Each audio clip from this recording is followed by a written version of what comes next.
In our daily lives it is inevitable that we will have to interact with individuals who we might refer to as miserable, bitter, gloomy, or just unpleasant. It is impossible to avoid all such people, but frankly I am not sure that avoidance is the most effective or humane strategy. Not everyone has a sunny and upbeat disposition, and the miserable among us deserve goodwill and human contact. We don't necessarily know what is gnawing away at them and leading to their anguish. And they, like the rest of us, crave human contact.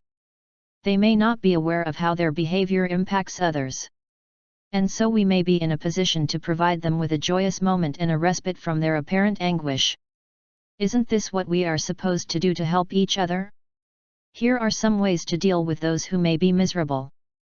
This is by no means meant to be an exhaustive list, but an attempt to help you see things differently and perhaps infuse a little positivity into the lives of others. Consider ignoring the negativity of unhappy others and pay them a bit of attention.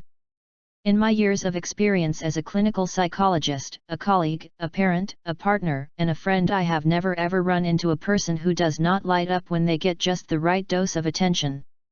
We all love and require healthy doses of attention. Try to make someone's day.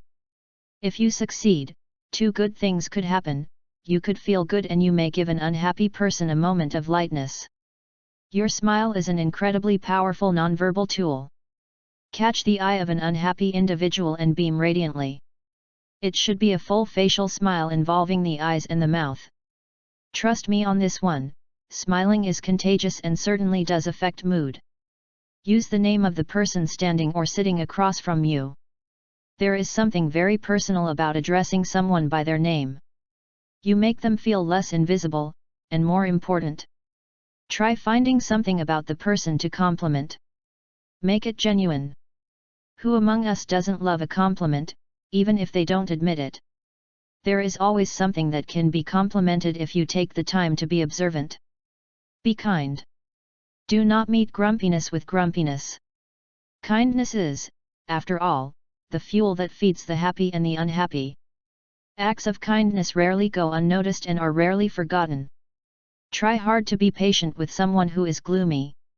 Gloominess, like every other presentation, can pass at varying rates. With a patient attitude you just might catch the individual person in a not-so-gloomy moment, and what a worthwhile shift that is. It's certainly worth waiting for. Use your conversational skills and try to start a dialogue.